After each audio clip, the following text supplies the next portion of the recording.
I'll just introduce both of us briefly. I'm Dick Sherman. I'm a blues producer and historian. Been in Chicago, came here in '68, been here permanently since '74, and even more Chicago credentials belong to our interviewee, Charlie Musselwhite, who spent the better part of the '60s, well, at least a major part of the '60s, I'll let Charlie say if it was the better part or not, and made his name in Chicago before moving to California.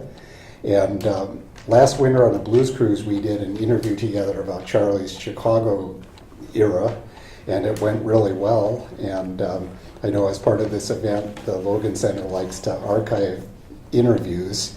I did one in this room with Mark Naftalin last year. And Charlie, I'm very honored that you had asked me to be the one to hold your feet to the coals here. So let's just start at the Chicago beginning again. And can you tell us when and why you came to Chicago from Memphis?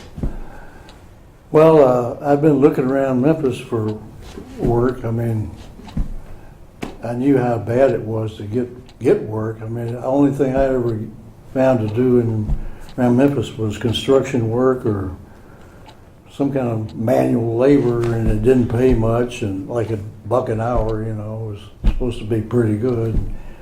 It didn't really. I kept hearing about all these great jobs in Chicago with benefits and everything, so I thought that was a good idea. I'd been doing a little moonshine running in Memphis, and one day the cops followed me for a long time, and I thought, this is an omen, time to go. So I left, not knowing really anything about Chicago, except I just knew that it had a lot of jobs. And so like thousands of other people, I migrated north, just like they did, up Highway 51, or that I took. Some took 61, but that crosses the river in Memphis. I just went straight up. Did you drive up? Yeah. And where did you first live when you got here? 4040 North Broadway. Okay, that was the uptown place. Yeah, I didn't know, zero about Chicago. I didn't know west side, north side, nothing. Didn't know there was a blues scene here. All I knew was there was jobs. So you didn't, my next question was going to be what you knew about the Chicago blues scene before you came here. So nothing, basically? I saw Chicago written on labels and things, like Chess or VJ, but I didn't really put it together that meant there was a whole scene here. I had been told that anybody in the entertainment business lived in one or two places, either New York City or Hollywood. So I thought guys like Muddy and Wolf, Little Walter, lived in one of those two towns, And Chicago was just for manufacturing records. I didn't know. So the first job I got was a driver for an exterminator. And I drove him all over Chicago, which was great because then I learned the city right away and learned about the Chicago Street Guide, it was so easy to find anything. And I would see signs, Elmore James or Howlin' Wolf or Muddy Waters, and wow, that got my attention. I thought, God, they're all right here. And so I'd keep track of the addresses, and at night I'd go to these clubs, and boy, I felt like a kid in a candy store because these were my heroes. I had their records, and I just loved the music, and I didn't have any goal to be a musician. I had learned how to play just because I loved the music. I just had to play it. I thought listening to it was so good at playing it must be even better, and I was right. So but it wasn't with the thought of getting on stage. I just wanted to play. So it was basically the posters that you would see, phone poles and storefronts and stuff that were. Yeah, the very first guy I saw was walking down Wells Street in Old Town, and there was a basement club that had windows right on the sidewalk, and I could look down in, and I saw a guy playing a piano, and he looked up at me and smiled. Now, I didn't know who he was then, but later I found out it was Little Brother Montgomery. Oh, nice. Yeah. I really think, just to digress briefly, that it dealt a big blow to the blues scene in Chicago when they started banning those posters Somewhere back 25 years ago or so, somebody decided that they contributed to litter or something, so most of the wards started to prohibit putting them up. And, you know, like you were saying, that's how you'd always find out. I'd go driving around to see who was going to be around the next few weeks in ZZ Hill or Little Milton or Yeah, you whoever. couldn't Google it back then. No, well. I didn't know about I the don't know if poster you still thing. can get Google those kind of gigs. But anyhow, I think that left a huge hole in just how people figured out what was Oh. happening. That's too bad.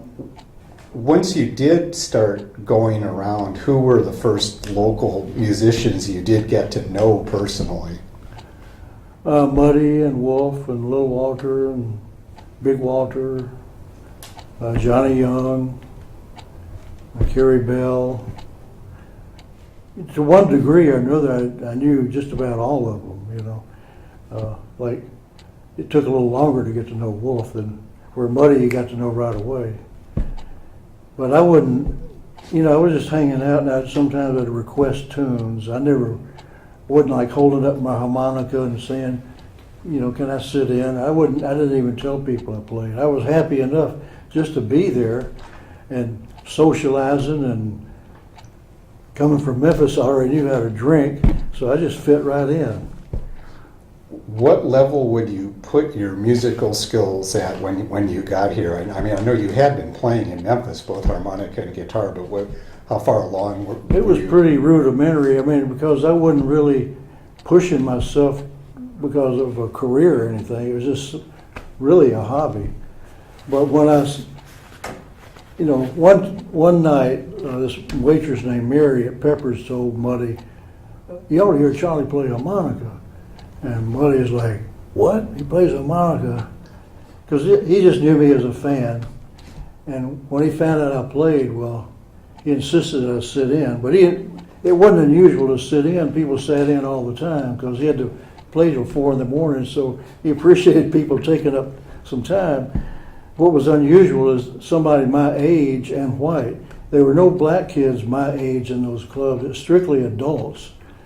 And like, it's funny, when I was working in the factories, like Monday morning, people talk about what they did over the weekend, and I'd mention I went to hear Muddy, and black guys my age would say, "Muddy Waters, what's wrong with you?"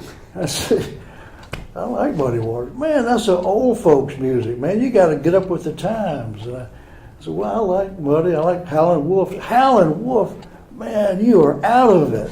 That's the old folks music." So that's why you didn't see young black guys, because they just weren't interested. Well, unfortunately, by the time I got here, the young black guys you'd see at Peppers and a place like that were the gangbangers waiting to jump you. Yeah, or wanted to make some money somewhere, had some Yeah. scam going. Yeah. Of course, today, luckily, it's changing, and a lot of young black men and women are doing really well at playing blues. That's good. Yeah, and, you know, when I was young and going through this, and black people would look down their nose at the blues, particularly younger ones, and you know, sometimes white people would moan and groan to me about how uninformed they were. I say, "Well, you know, how often do you listen to your parents' Glenn Miller records?" You know, I think no matter, you know, where you come from, there's still this deal about wanting to move forward and, you know, not be who your parents were, and of course there's a lot of social context too. When you were first getting to know the blues people here, do you think it helped you that you were Southern? It seemed to. I mean, we never really talked about it, but it seemed to be important, because when I would be introduced to somebody, they would always say, "Yeah, he's from down home. You know, he's from Memphis, or he's from Mississippi," or that was always an important part of the introduction. And I don't know exactly how to explain all that, but it seems to make sense to me too. I just can't explain it. Well, I think I've told you this before, but I've always felt like you and Elvin were the two white blues guys who came onto the scene here, who the black, I'll call them the elders, most thought he's one of us. Just Yeah. because you were, by upbringing and the way you carried yourself, you're just closer to the way they did it. I mean, you weren't an edgy Jewish urban wise ass like Bloomfield or Naftalin or, you know, a Hyde Park semi-intellectual with a chip on your shoulder, like Butterfield. You were a down-home blues guy, like they were. And I didn't, when I first got to Chicago, I could barely understand what anybody said. And they could really not understand me because my accent then was so thick. So I ended up on the south side where everybody understood me perfectly well. We liked the same music, the same food, and we were all from the same place. And so, one time I was in, I don't know what the club was, but I'm sitting at the bar, and a little group of white kids come in, and they get a table over the corner, and they're like looking all around like they're frightened or something. And this a disciple, the next gang over from the Blackstone Rangers, said something to me about who are those guys? And I said, I don't know. And they said, well, I wonder what they're doing in here. I said, I don't know. I mean, he's talking to me like I'm just another guy at the bar. He said, come on, let's go talk to them, see who they are. So this disciple and I went over there and found out they were from England or something, I forget where, and they bought drinks for everybody, and everything was mellow. But that was just a funny little exchange there. Yeah, I always said that it was way scarier outside the club than in the club because, number one, the artist didn't want the word to be you couldn't go see him because it was too dangerous. Yeah. Number two, the club owner didn't want the word out that white people couldn't come down there because it was too dangerous. Sure. And number three, most of the generation of black blues audience was taught that it could be death to hassle a white person, and it's sad, but there was a certain amount of repression of any hostility or negativity that they might feel. I mean, they were raised to believe that rule number one was don't act that out. So when you were outside and you got the kids, waiting for you, that was a different thing. But in the club, plus, they're the same reason we go to those places. They're trying to have a good time and hang with their friends and hear some good music and forget their troubles. It seems so simple. Yeah, getting there could be dicey. Yeah.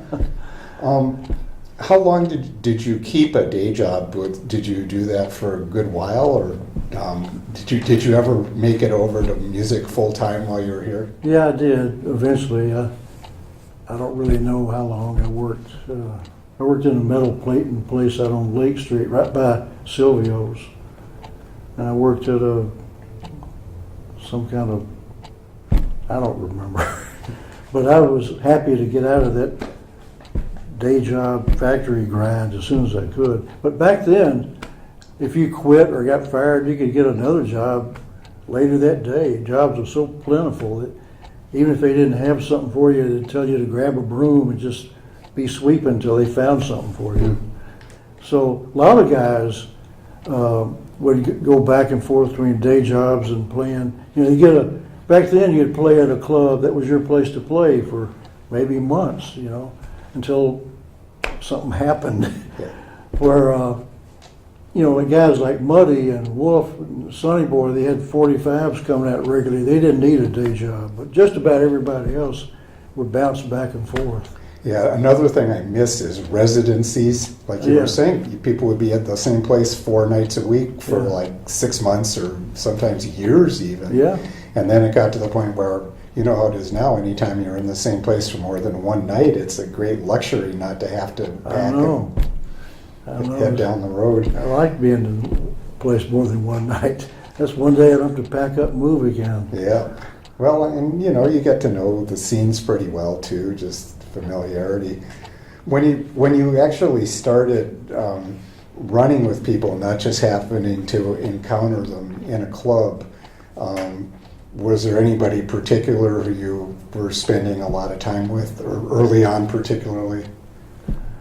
Well, Johnny Young and Walter Horton, Magic Sam. I would see them outside of the clubs. But everybody was real friendly and hung out with everybody. I mean, would drink with them and joke with them, and especially guys like Muddy and Little Walter. And Walter was real friendly. a lot of people have this image like he was some violent, bad guy or something, but that's just not true. I mean, he wouldn't back down from any situation, you know. And pound for pound, he was, even though they call him Little Walter, he was little, but he was pound for pound. He was a tough little guy, but he just wanted to have a good time like anybody else. Yeah, I'm glad you brought him up. I did want to ask you a little more about him. And you're right. He sometimes does get dismissed because of his stories about his personality. And well, for example, he was so covered with scars that there's a famous picture of him on Maxwell Street holding a guitar, and the photographer didn't even know it was him, partly because of the guitar. When you first saw Walter, what was your sense of how much of his ability he still possessed compared to when he was cutting the classic records? Well, it was interesting because one night he'd be playing like he just started or something. He just seemed like he would be fumbling along like he didn't really know. I don't know what was happening. Then the next night you might see him, he'd be like on fire. I mean, it's like, whoa, look out. I don't know how to just explain that. The very last time I saw Walter, he was sitting in a chair, which was on the floor in front of the bandstand. The band was playing, looking real uptight, and Walter had his mic in one hand and a harp in the other one, and he was just staring at the floor. And I pulled up a chair next to him and I said, "Walter, are you okay? What's wrong?" He just went, "Ah!" So I left. Okay, let's talk a little about Big Walter, who is one of the people who's most closely associated with you. Of course, he also was involved in your first Chicago recording. Can you talk about getting to know him and how the Vanguard song came about? I don't remember exactly, but I imagine it was hanging out. No, I remember the first time I met him was in the Jazz Record Mart when it was at 7 West Grand. And Sunnyland, and that lady that wrote some tunes with Jimmy Reed. Johnny Mae Dunson. Yeah, Johnny Mae. She was a good friend. She had that chicken joint on Elizabeth at Madison. Anyhow, they were stopped in there because they were on their way somewhere. And she introduced me to Walter as Shaky. And I didn't know. I thought, Shaky Jake? I don't know. I didn't know it was Walter Horton. I just thought it was Shaky Jake until later I found out. But I saw him a lot at Rose and Kelly's Blue Lounge because he lived just down the street, and he would come in there to play every night. And I was working there with Johnny Young, and a lot of harmonica players would play there. And you'd stand shoulder to shoulder, and you'd play your best. And then you'd hand the same mic and same harmonica to the next guy, and he'd play, and then to the next guy. And Shaky, when he felt like it, would come up and just grab the microphone and just show us all that was done.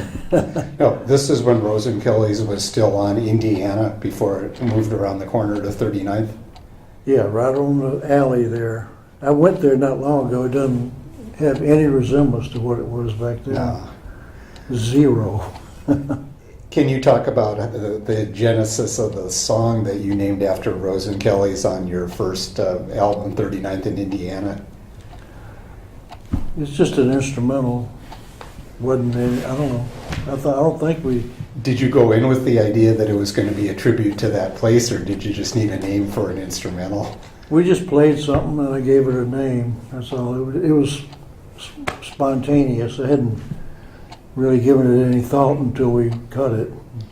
How did you get to be close enough to Walter that you got a piece of the Vanguard session with him?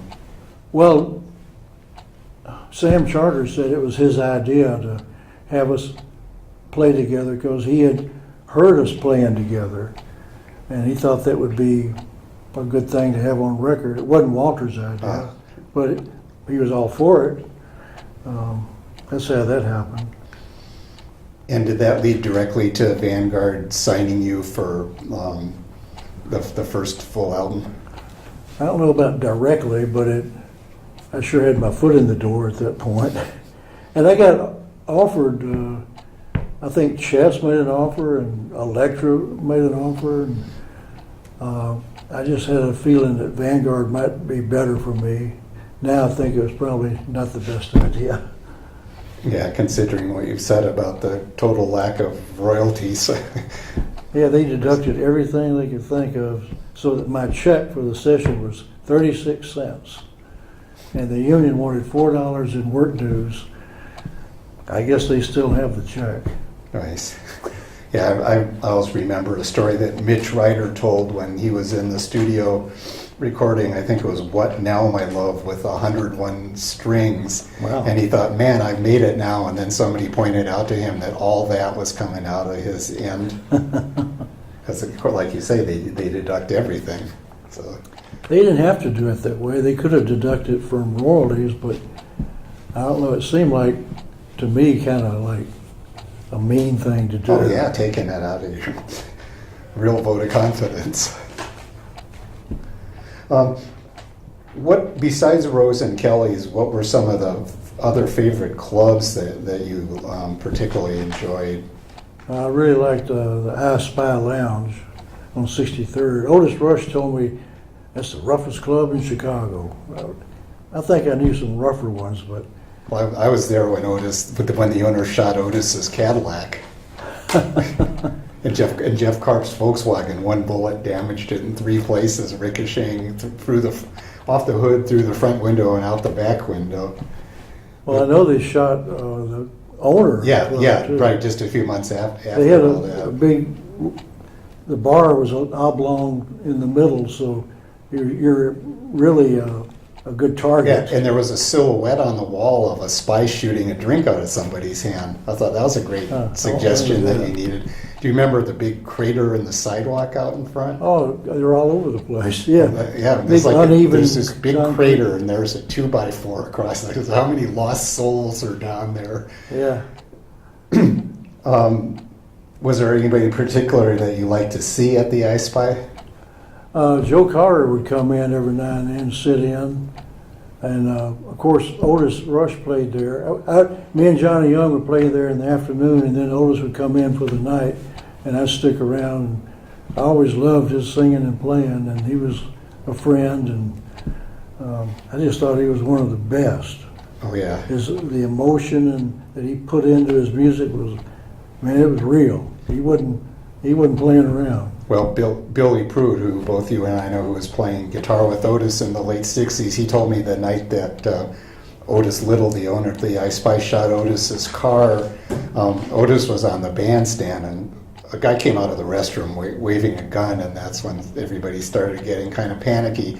And Otis and Billy jumped as fast as they could under a table or something, and Billy said, Otis said, well, you said you wanted to experience the real blues. Yeah. Was it the I Spy by the time you started going? I know it was called the Rock and Roll for I never a heard while it called that. Other clubs in particular that you... Well, just down the street from there was the Cha Cha Cha Lounge, where Hound Dog would play. Other people too, I don't remember now, but I thought that place was rougher than the I Spy. There was the J&L Lounge on 58th, I think. Or was it 47th? Maybe it was 47th, yeah.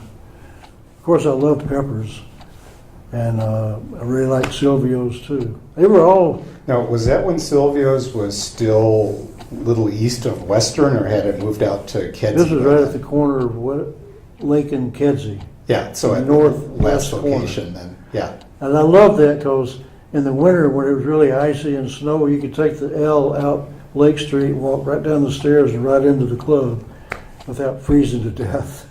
Was that Sprague's Barbecue there when Silvio's was still open? Right, they were one door to the north of it when I used to go by there in the 70s. I remember some barbecue places. There's also a little hamburger place too.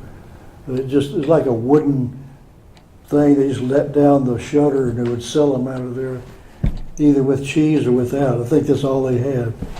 And they were really good and cheap. What would a typical Sunday afternoon at Silvio's be like musically back in those days? Sunday at Silvio's? Was Sunday the day they'd have Muddy and Wolf and sometimes Billy Boy or I something? don't remember Was that anything any about night? that. Nothing particular about Maxwell Sunday? Street is where I would go on a Sunday. There were a lot of clubs that would have Sunday afternoon and Monday morning breakfast shows too, from like 8 to noon. Boy, that was a crew that came in there. And all the hard partiers that were still going, you know, hookers and gangsters and all kind of people. Yeah, the ones who after hours clubs didn't wear out. Oh yeah, after hours clubs, you were supposed to join the club to get in, but you know you pay $1 and sign something and you'd be in. If you know, it wasn't really a private club. It was anybody could go in. Let's double back a little to Big Walter. How much did he actually teach you about harmonica, and can you point to specifics? You know, Bruce talks about this in his book. You know, he waxed far more technical about you than I had expected, but he talks a lot about third position and Big Walter's influence on you. Well, first of all, harmonica is the only instrument you can't see how it's played. You can't see what you're doing, or you can't see what anybody else is doing. So you just have to listen and soak it up and figure it out that way. So a lot of it was just kind of by osmosis. You know, it's just I heard it so much that it just sank in. He didn't like talk to me about, well, if you draw on this note and low on that one, or there was no kind of instructions like that. One night, when he was showing everybody how it's done at Rosenkelly's, he had 2 harmonicas back to back, and he'd play one, and then with a big flourish, he'd turn them over and play the other one. Now I could tell from the patterns he was playing, and he was in the key of A, and that the first harp was a D harmonica, and he was in second position. When he turned it over and started playing, I didn't know what he was doing because I never heard those patterns. So when he got through, I asked him, and he showed me he had a C harmonica. He was playing in the key of A on a C harmonica, which is 4th position. Now, up until that point, I thought there was only 1st, 2nd, and 3rd. I never heard anybody talk about anything other than that. So this was mind expanding. So I thought, wow, key of A on a C. And about a week later, I saw little Walter in front of our Spy Lounge, and I told him about seeing Shaky playing in the key of A on a C harmonica.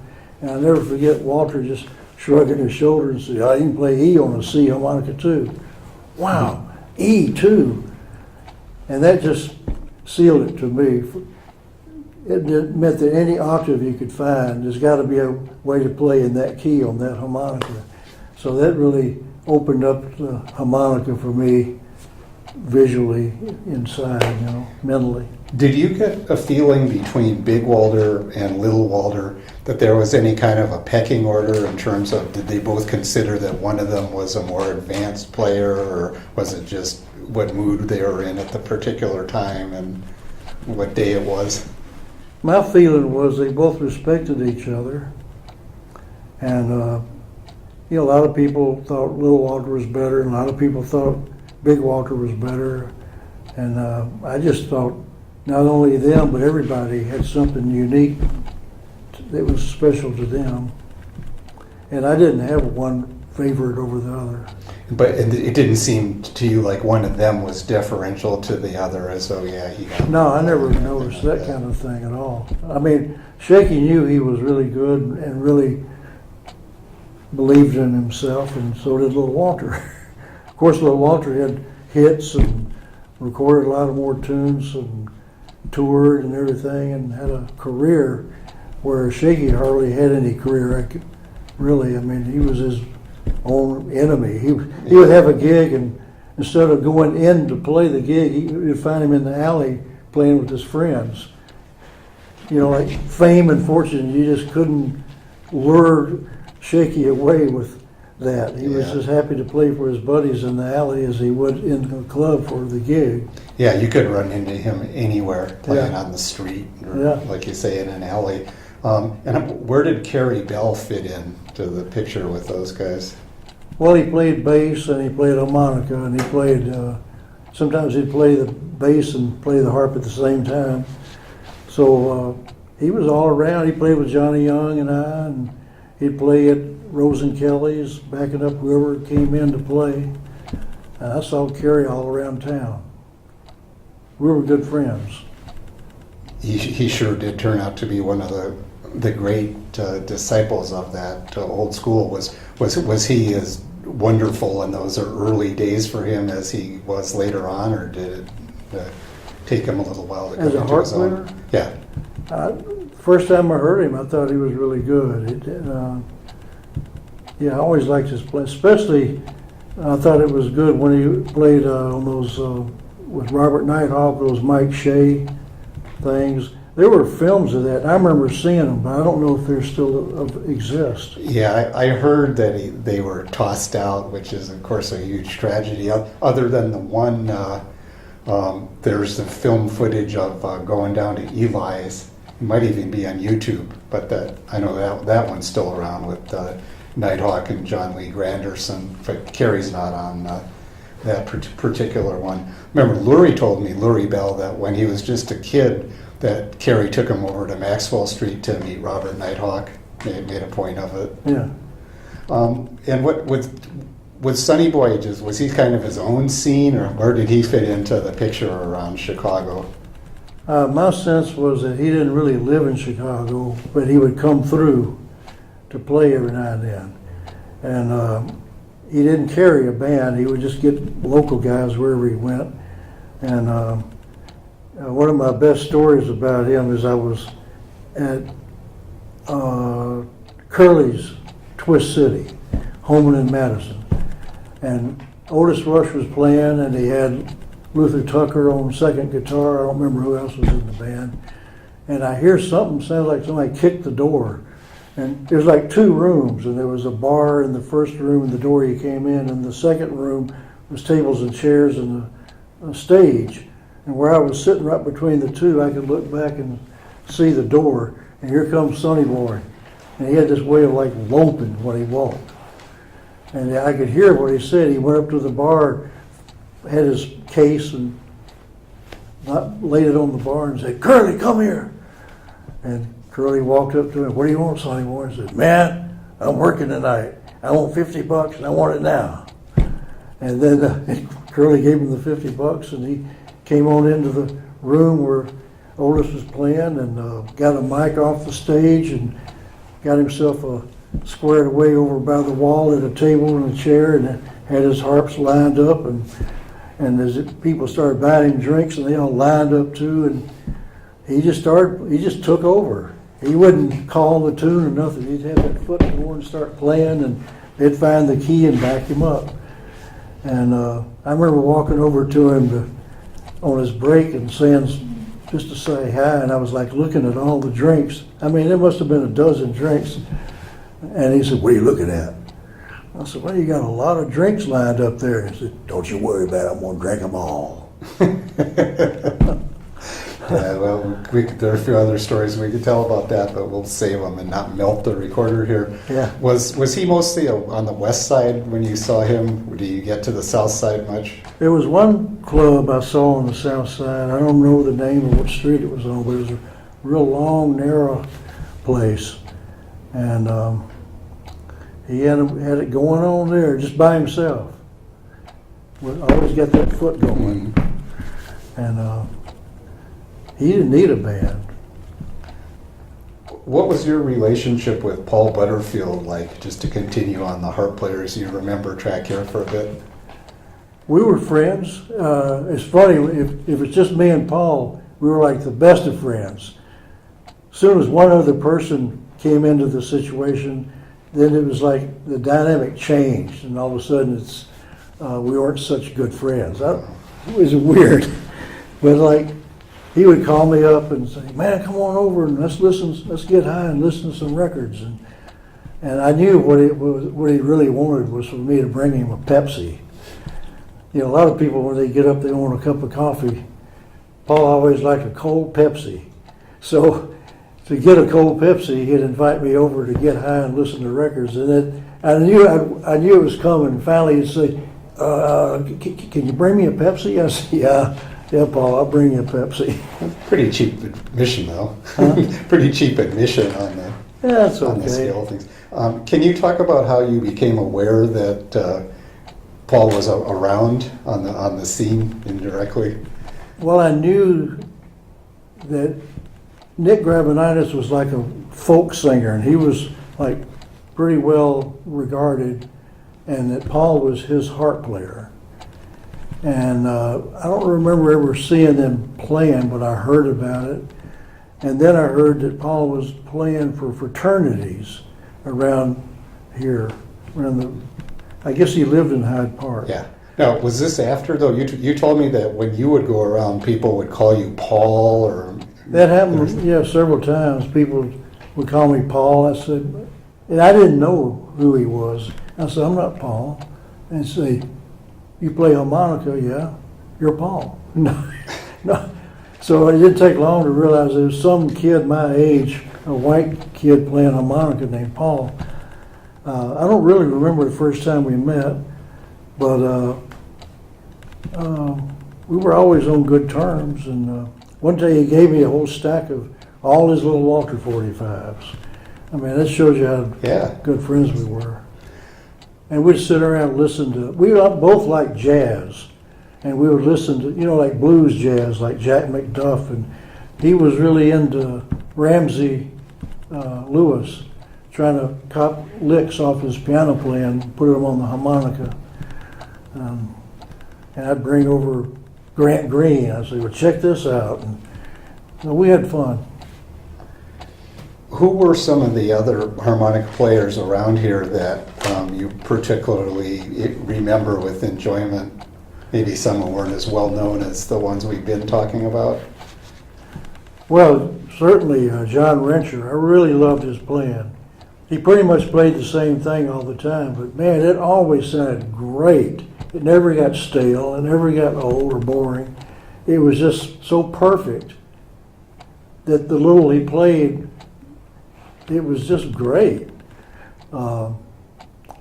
There was a guy named Marshall. I don't know much about him, but he played chromatic. He was a good chromatic player. Good Rockin' Charles, Little Addison. Did you know Willie Anderson back in those days? I knew him, but I don't remember when or where I met him. Seemed like that was later. Earring George, did you? Oh yeah, I knew him, yeah. Last time I saw him was in Cambridge. I think he had moved back there. Yeah, he had a bunch of family in Boston and he ended up moving back there. And I remember we played at the opening of the first House of Blues in Cambridge. And M.T. Murphy was there, and Earring George was kind of getting a little tipsy, and I remember M.T. saying, "Are you playing tonight?" And he said, "Yeah." He said, "I don't know if you should be." Well, you could always tell when he was getting tipsy because that was when he would show you his third-degree burns on his chest. Oh, I don't remember that. It was always a close race between him and Birmingham Jones, whether George was going to show you his burns. I knew George Birmingham. Burns before Birmingham showed you his glass eye. Yeah. What do you remember about Birmingham? Well, he never took his glass out for me, but he would come in and sit in places. I don't remember him ever having a gig, but he would show up often. And we'd go out kind of bar hopping together and trying to pick up girls. I noticed he always had a way of disappearing when the check would come. You look around and suddenly he weren't there. Yeah, he was a rascal. Hell yeah, he was. Did you know Little Willie Foster? Was he still playing when you got here? No, but I remember meeting his wife. Somebody told me it was his wife, and I think they told me that he was kind of nutty or something. I know he got shot too. I think that stopped him. That'll make you a little nutty. Yeah. I don't remember meeting him, but I sure liked. Is he the one that did "Falling Rain"? Yeah. It's one of my favorite tunes of ever. Yeah, he really had that gut bucket Chicago His blues singing feel. and playing, nothing better than that. I wanted to ask you about a couple of the white fixtures on the blues scene here who you got to know well. If you could just talk about how you knew them and how your paths crossed. The first one is Pete Welding. Pete was the associate editor of Downbeat at that time. Oh, I remember when I first met him, I was newly in Chicago, and one day as I was going around town looking for a job, I happened to come across the Jazz Record Mart. And here's all these blues records in the windows. Wow, this is my kind of place. But it was closed. They didn't open till 11, and this was earlier. So one night I went back, and they were open, and I met Bob, and Pete was there, and we were down in the basement. Pete was typing, working on something, and I don't remember now, but we all got to talking, and they were interested in where I was from, and telling me about what blues, where to go, and all this stuff. And so that's when we first became friends. Later on, when I was living in Old Town, Pete and his wife, Sammy at the time, Samantha, insisted I come live with them here in Hyde Park until I put some weight on. I was really skinny. I'd had TB, so that'll make you lose weight. So I stayed there until I put on some pounds, and then I moved down to 61st Place. We were really good friends. I knew him after he moved to California, and we always stayed friends. Yeah, he sure was an encyclopedia of music, and he sure enriched a whole lot of people's blues knowledge, including mine. If I have one sort of role model for all the liner notes I've written, it's from Pete and all that stuff he was writing when I was first buying all those albums. I remember him telling me that if he didn't really like the album itself, he would just write about that style of music, so he didn't have to comment on. And then he would use John Peters was the name he would use if he didn't want to be associated with the music.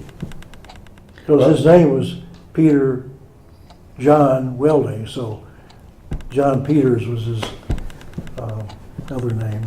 Well, and then the other person in that circle that I wanted to ask you about, he used the name Greg Roberts when he wanted to be on the QT because his name was Robert G. Kester. So, of course, we're talking Bob Kester. Of course, I was thrilled last year. It only took us 50 years to remedy the fact that you had never actually recorded for Delmark, even though you went back to the 60s with them. But can you talk about your association with Bob and Delmark and Jazz Record Mart?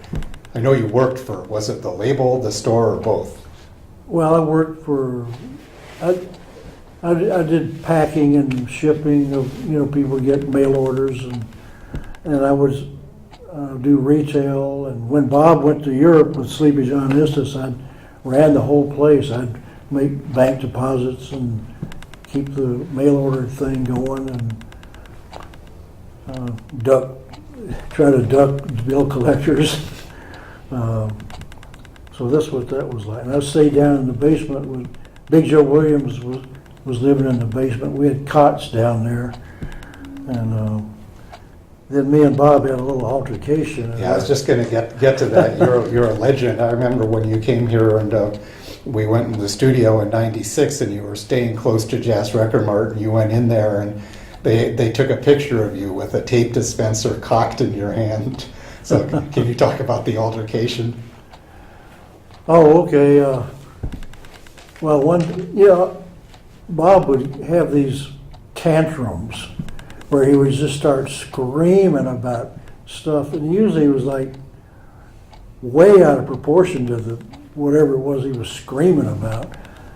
And I would always say, "Okay, Bob, pull yourself together, lighten up, you don't mean all that stuff." But this particular day, he had asked me to put little labels under these bins of 78s, and he said, "I want plenty of space between the first name and the second name." Okay. Well, I had studied sign painting, so I knew how to letter really well, and make it really readable. When I started doing it, I realized there wasn't enough space to make plenty of space between the first and second name, because what happened was the last name started looking like the first name of the next band, and the first name there was the last name. So anyhow, I put them together with big capital letters, perfectly legible. You could read it with no problem.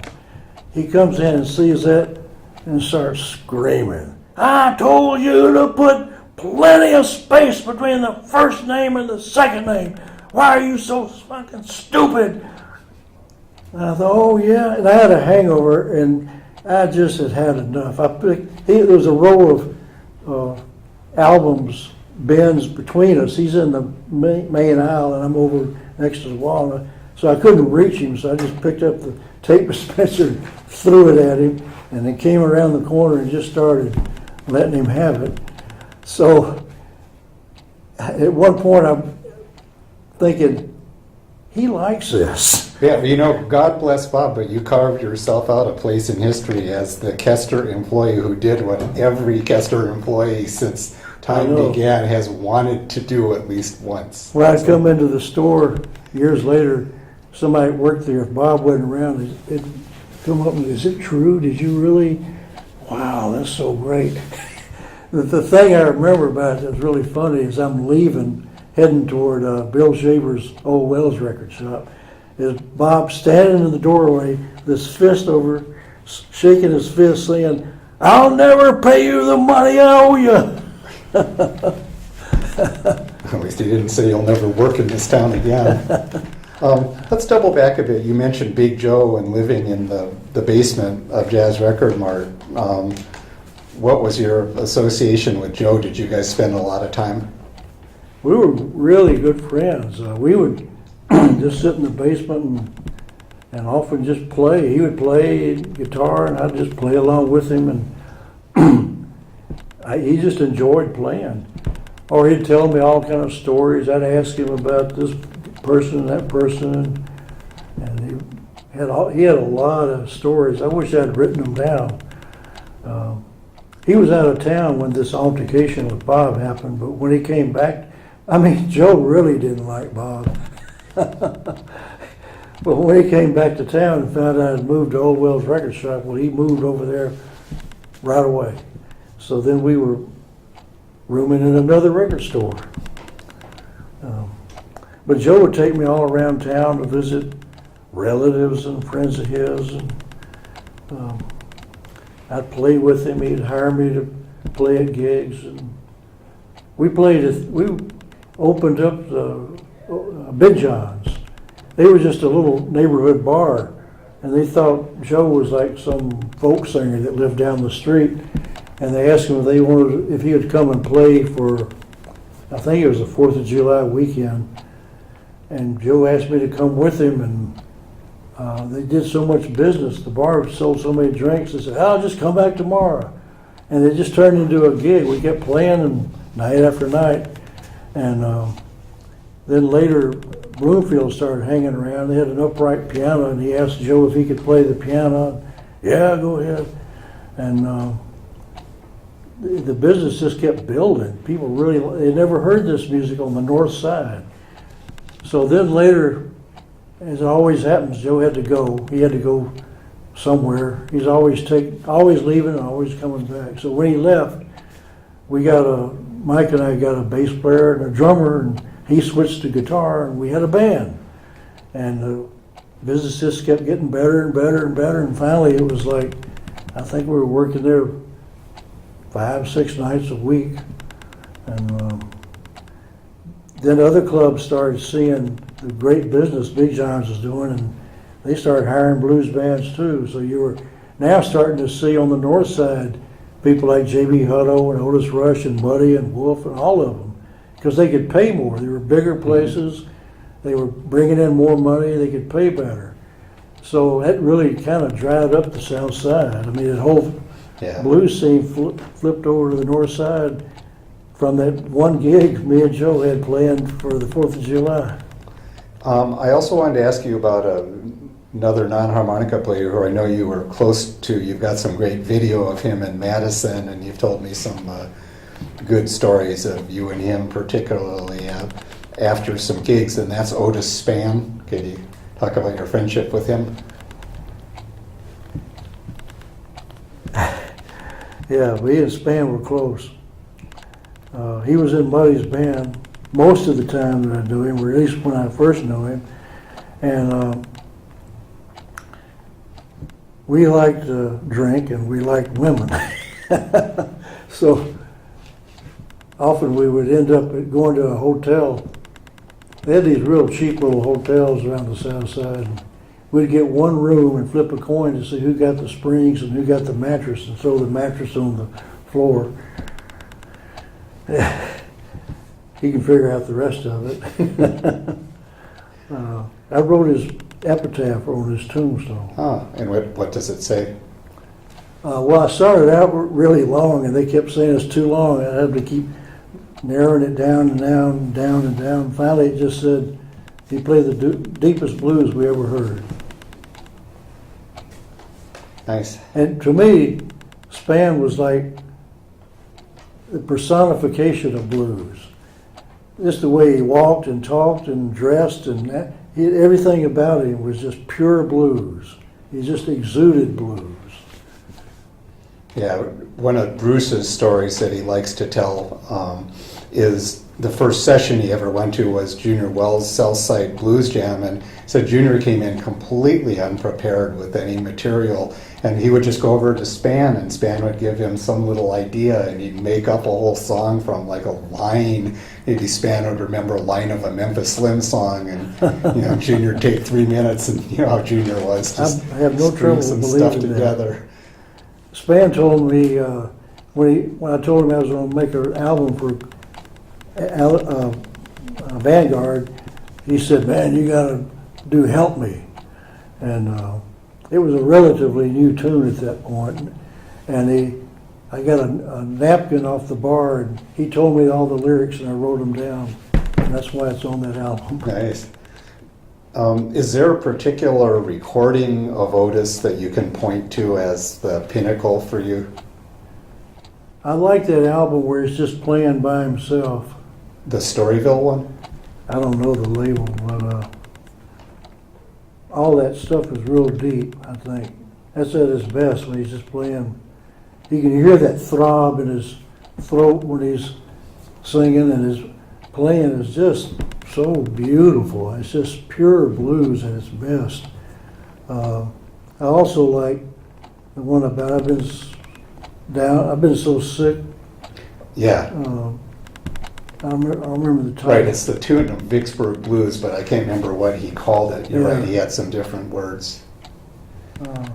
I wanted to ask you about one other specific person, and what made me think of him now is that he and Spann passed within 2 days of each other, and it was one of the worst hits that Chicago blues ever took, I thought, and that's Earl Hooker. I remember you saying that you thought the best guitar that you ever saw was one particular Earl Hooker performance. Can you talk about Earl, and do you remember what? First time I met Earl was at the Rose and Kelly's. We were there in the afternoon playing. It was like a jam session. And this guy comes in, and I didn't know who he was. And I was introduced to him as Zeb. I'd heard of Earl Hooker because I had Earl Hooker records, but I had never heard of Zeb. So he's playing, and I'm thinking, damn, this Zeb guy is something else. I never heard such, this is some killer guitar. I'm not sure how long later after that I found out it was Earl Hooker, but I went to see him whenever I could, and he was always, well, one night really stands out. It was a club, I think it was on Roosevelt Road, and he had Freddie Roulette playing with him, and there was a Earring George, the drummer, another earring guy. There's a drummer playing with him. Anyhow, Earl was it was one of his magic nights. They're all kind of magic, but this was one of the best. And I remember Buddy Guy was there. He wasn't working that night. And Earl, he would most always just sit down because he had hemorrhoids. He didn't like to stand up. and he kind of stood up on one side.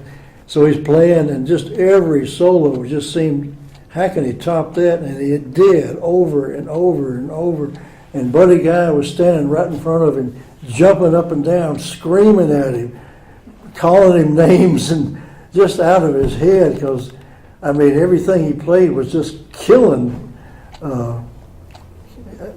Buddy. I mean, it was just, Yeah, Buddy, wow. Buddy claims he's got Earl's slide. I thought Earl was the best too, and there was just something about him. Plus, he was kind of like Gatemouth. He kind of came at it a little sideways and had a lot of humor in what he was doing. Oh, yeah. When he was commenting on what he had just played, and a big part of how he did it was answer himself. He'd play like a high slide lick, and then he'd rumble the low strings in between. But I mean, I remember after I made the first of the few tapes I made of him in Peppers and Teresa's, I was listening to it under the influence of a psychedelic. I thought, man, this guy's fucking with my mind. You know, it was just so heavy. But what he would do, what a loss that You know, he lost liked it, yeah. country music too. Oh, yeah. And I just remembered when I first came to Chicago and I was living on Broadway, right around the corner on Montrose, I think it was. There was a little hillbilly bar, and I was so broke I couldn't afford to go into a place and drink. I had to get stuff to go. But I remember looking in the window and seeing this country band playing, and it was this black guy with a white cowboy hat sitting down playing, and I didn't know who he was, but later I realized that was Earl Hooker. Yeah. Yeah, he did. He did love the country stuff. We lived in Waterloo, Iowa for a while too, and I guess he was doing a lot of it there. And then there was his sister.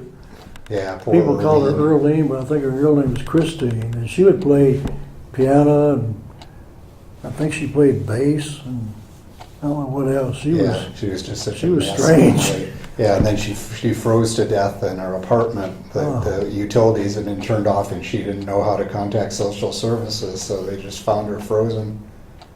I remember one night she was writing down her phone number for me, and she was writing and scratch it out, write, scratch it out. The whole thing was all scratched out. Now, Billy Boy told me a story once that Earl Hooker wanted to take him to Lawton, Oklahoma with him. So since Hooker was totally illiterate, he had Billy Boy write down his name and his number for him on a piece of paper. And then Billy said that to remember who he was, Hooker picked up the pen and drew a harmonica next to where Billy had written his information. Before we wrap up discussing individuals, is there somebody that we haven't talked about who was so important a part of your time here that we just can't let this go without acknowledging? Well, I think John Lee Granderson was really overlooked. He was a really good guitar player, but there's not much of him recorded, and even when he recorded, it seemed like he held back too much. He was the kind of guy, if he had like one beer or one little shot, he would just pass out. It's like he couldn't handle alcohol at all. At all.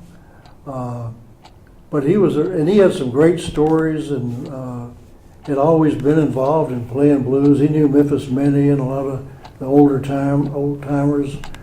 He was a real blues guy. He just never got exposure, and in a lot of ways he was his own enemy. But he was a great blues man, in my opinion. Yeah, you're right. He definitely is very, very overlooked. I know critically Pete Welding did little recording with him, but he never really got out there on the road, or did he ever make it overseas? I can't remember that. I don't think so. I remember one time he showed me how to play in the key of H. I wish I could remember now what it really was, but he showed me all these things. He said, now see, that's G sharp, and then there's A, so H must be right here. Well, that's when you start. And he took a lap guitar, it's got like 1,000 frets on it, and he shaved down the whole thing so he could fret it like a guitar. And he would wear it like a guitar. Oh my gosh. And just play way. He was quite a character. Well, He was a good guy. I mean, obviously, we could do this till next week, but Yeah. just in the interest of wrapping. But I did want to ask you when and why you left Chicago. I found out my album was being played on the West Coast. They had this underground radio, and those guys could play whatever they wanted to play. They weren't given a playlist to say, this is what you play.